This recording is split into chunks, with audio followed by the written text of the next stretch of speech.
What up, financial rebels and future billionaires? Your favorite slightly jaded, perpetually caffeinated Gen Z financial analyst is back. Today, we're pulling back the velvet curtain on a financial magic trick so audacious, so utterly elite, it makes your head spin.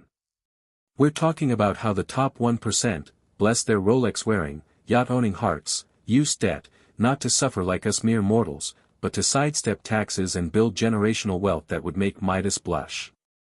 Get ready, because the Matrix is real, and the 1% are definitely living in it, debt-free in all the ways that count. Okay, so for us, the common folk, debt is usually painted as the villain, right? Avoid debt. Pay off your credit cards. Student loans are the devil. And yeah, for most consumer debt, that's solid advice. High interest, no asset backing, just a faster way to financial purgatory. That's peasant debt. But the 1%? Oh no, no, no. They see debt differently. They see it as a high-octane fuel for their wealth-building rocket ship, a turbo boost for their tax-dodging strategy. It's not about paying it off, it's about using it. And the government, bless its heart, actually helps them do it. Let's dive into the first mind-bending concept, the art of not selling, borrowing against the unseen. Imagine you own a tech company you started in your garage. It blows up, goes public, and your shares are now worth $1 billion. Congrats. But here's the problem, if you sell those shares to get cash, Uncle Sam comes knocking, hand outstretched for a hefty chunk of capital gains tax. If you're a mere mortal, you might just grin and bear it. But if you're a billionaire, you don't sell. Why would you? That's amateur hour. Instead, you go to a bank, perhaps one you partially own, IYKYK, and you say, hey, I've got $1 billion in stock. I need, say, $50 million in cash. The bank says, sure, here's a pledged asset loan.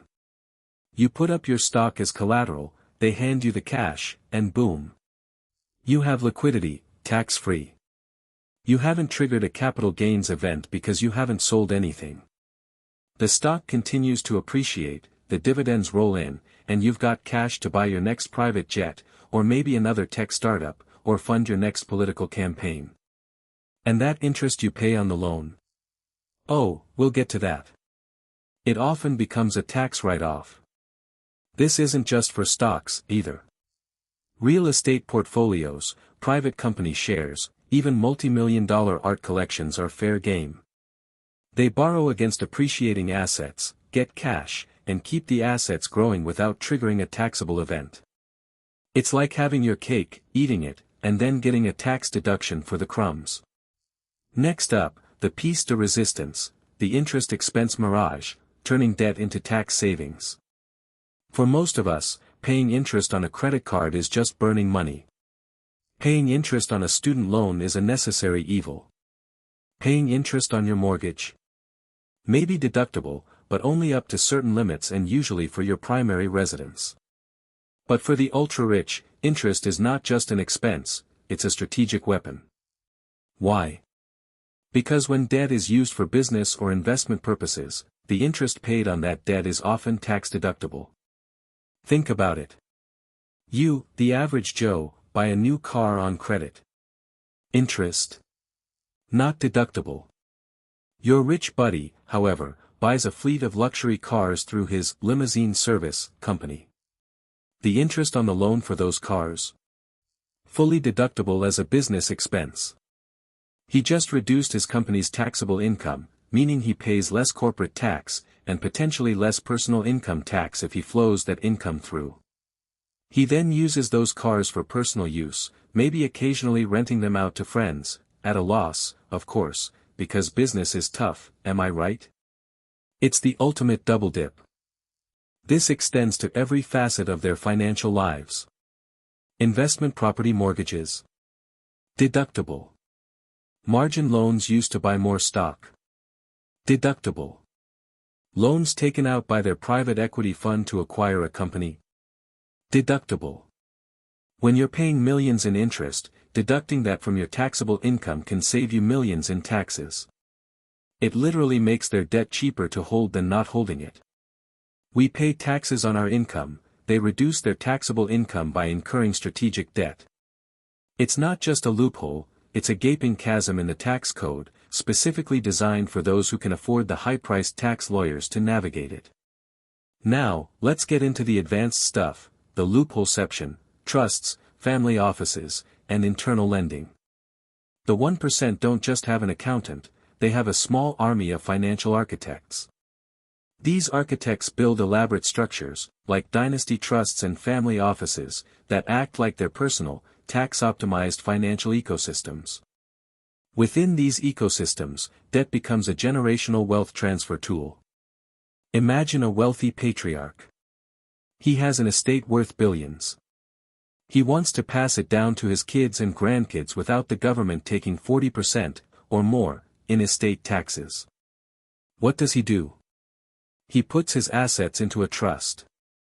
But not just any trust, a grant or retained annuity trust, GRAT, or some other fancy irrevocable trust. He might then take a loan from the trust itself, or arrange for the trust to take on debt. This debt can freeze the value of assets for estate tax purposes, meaning any future appreciation grows outside his taxable estate, untaxed for generations. The interest payments? Again, potentially deductible within the trust structure, or structured in a way that minimizes tax implications. Even more wild, a family office can literally act as a bank. The family patriarch might lend money from his family office to his children's businesses, or even to the children themselves, at advantageous interest rates. That interest paid by the children might be deductible if it's for investment purposes, and the interest received by the family office can be structured to minimize tax, all while keeping wealth within the family sphere. It's like a private central bank, except they print wealth for themselves, not just money. It's truly mind-bending how much internal financial engineering goes on to ensure money circulates within their network, constantly minimizing tax exposure. Oh, and don't even get me started on private placement life insurance, PPLI. It's essentially a super-exclusive life insurance policy that allows the ultra-rich to invest significant capital into a tax-advantaged wrapper. The investments grow tax-deferred, and crucially, they can often borrow against the cash value of the policy, often tax-free. It's like having a giant, tax-sheltered piggy bank that you can borrow from whenever you want, without ever triggering a taxable event. Another debt hack, courtesy of the wealthy, for the wealthy. Moving on to a more recent, government-sanctioned tax vacation, opportunity zones, a government-sanctioned tax vacation. Remember those tax laws passed a few years ago? They included something called Qualified Opportunity Zones, QOZs. The idea was to incentivize investment in distressed communities by offering insane tax benefits. Sounds noble, right? In practice, it became another playground for the 1% to defer and potentially eliminate capital gains taxes. Here's the deal: if you sell an asset, like stock, real estate, a business, and realize a capital gain, you can defer paying tax on that gain by reinvesting it into an opportunity fund within 180 days. If you hold that investment for 5 years, you get a 10% step-up in basis. Hold it for 7 years, you get another 5% step-up, total 15%. But here's the kicker: if you hold it for 10 years, all future capital gains on the new investment in the opportunity zone are completely tax-free. No cap gains. Nada.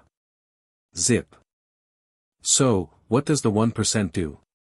They sell off a highly appreciated asset, dump billions into a fund that develops luxury apartments or tech campuses in a designated, distressed area, which sometimes just means the slightly less posh part of a rapidly gentrifying neighborhood. They then use massive amounts of debt to finance these projects, multiplying their investment and thus their potential tax-free gains. The interest on that development debt? You guessed it, often deductible. They defer taxes, reduce their original gain, and then grow their new investment completely tax-free. It's like the government literally handed them a get-out-of-tax-jail-free card for capital gains. So, why isn't this available to you and me? The unfair advantage, why this isn't for you, mostly. Let's be real. These aren't strategies you can implement with your $5,000 savings account. There are several reasons why this is almost exclusively a 1% game. 1. Scale *. You need massive amounts of capital. Pledging a few $1,000s in stock for a loan isn't going to move the needle on your taxes. You need millions, often billions, to make the fees for setting up these complex structures worthwhile. 2. Access to expertise *. These strategies aren't something you read about in a Reddit forum.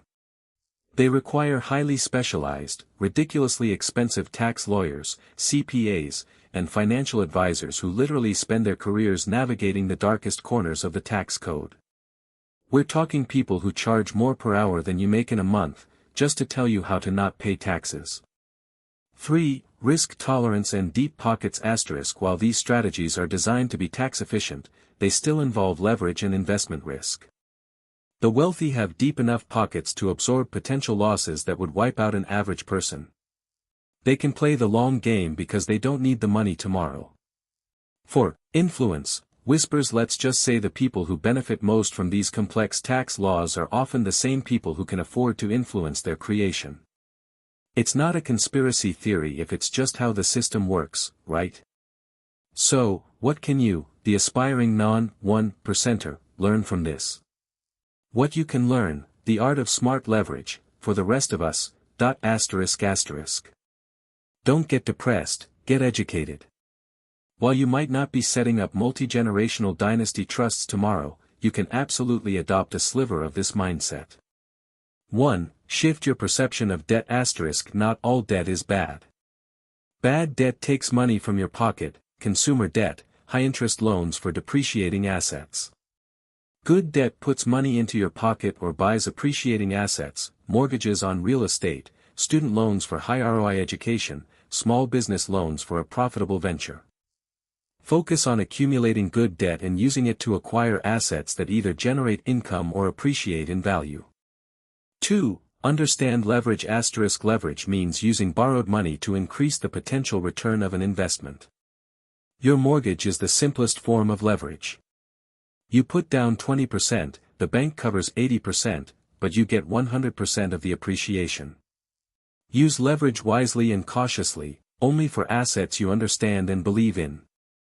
3. Maximize your tax deductions *. Even if you can't deduct interest on your private jet, you might be able to deduct interest on investment property mortgages, student loan interest, up to a limit, or business loan interest if you have a side hustle.